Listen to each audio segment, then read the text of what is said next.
Why is domestic violence a workplace issue? Well, the ETF guidance includes domestic violence experienced by women transport workers, recognising that domestic violence may impact on employment, productivity and safety at work. Domestic violence is a form of workplace violence impacting on the lives of working women. It includes physical, sexual, psychological, financial and economic abuse, as well as coercive control and stalking. And it can include repeated threats of assault. It can affect both women and men in all types of relationships, including same-sex relationships, although we know from data that women are predominantly affected by domestic violence and men are predominantly and overwhelmingly the perpetrators. Domestic violence, and particularly coercive control, can strip women of their confidence and capacity to continue working. Survivors of domestic violence often have fewer opportunities to progress in their careers and to remain financially independent. And that's why issues like ensuring that there is financial support for women is crucial to their independence.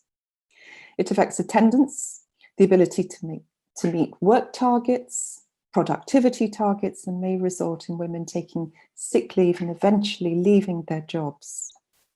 Ensuring that women can stay working and the possibility for financial independence is crucial to enable them to leave and recover from abusive relationships. And that's why the workplace policy, the model workplace policy in the guidance includes the provision of a minimum of 10 days paid domestic violence leave. It includes provisions around financial and economic support to ensure that women can leave and recover from abusive relationships. But the second aspect of this is also around women's safety and security in the workplace, which can also impact on work colleagues and the safety of work colleagues as well. It can be a result of physical assault and stalking, and in some cases, in the worst situations, femicide can occur in the workplace itself, because this is where an abuser can find a woman. During the lockdowns across Europe and the increase of domestic violence, which we referred to as the second pandemic, we saw that women working from home, doing teleworking, were at increased risk of domestic violence, and making it much harder for them, because they're being controlled by abuser in a work situation at home, much harder to seek help. That's why it's become such an important workplace issue for women working remotely and teleworking during the pandemic as well. And that's why the ILO Violence and Harassment Convention is so important in this context. And in fact, we can see the relevance for it in this dramatically changing world of work. The preamble to the convention recognises that domestic violence is a form of workplace violence. And I'll quote here, noting that domestic violence can affect employment, productivity and health and safety, and that governments, employers and workers' organisations and labour market institutions can help as part of other measures to recognise, respond and to address the impacts of domestic violence. Governments are expected to pass laws, employers have obligations to ensure women's safety at work, but also to have workplace supports.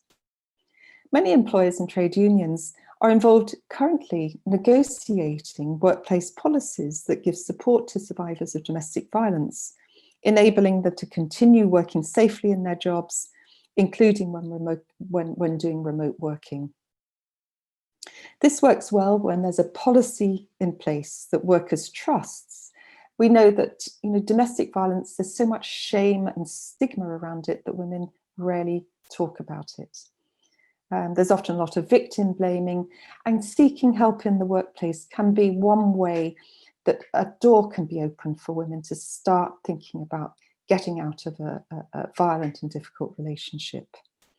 And it's really important when women, to keep women working in their jobs, because it's often the time after leaving a violent relationship when the risks of assault are the most prominent. So ensuring safety and security in the workplace is absolutely crucial.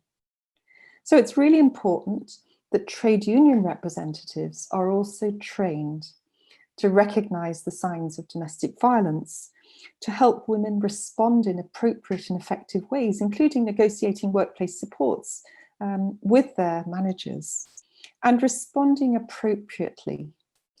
And one of the most important ways to respond is to ensure that women have access to specialist domestic violence support, legal advice, safety advice, advice around safe housing options and so on. And getting specialist domestic violence support is really important. So what the workplace guidance does is to give some specific issues that can be included in workplace policies. I mentioned the minimum of 10 days domestic violence leave, but it's also about work readjustments, changing work tasks on a temporary or a permanent basis, and also then including domestic violence in risk assessments where that occurs. And there's a number of steps that are put in place in the guidance around taking measures to prevent domestic violence, and indeed some specific security measures that can be put in place as well.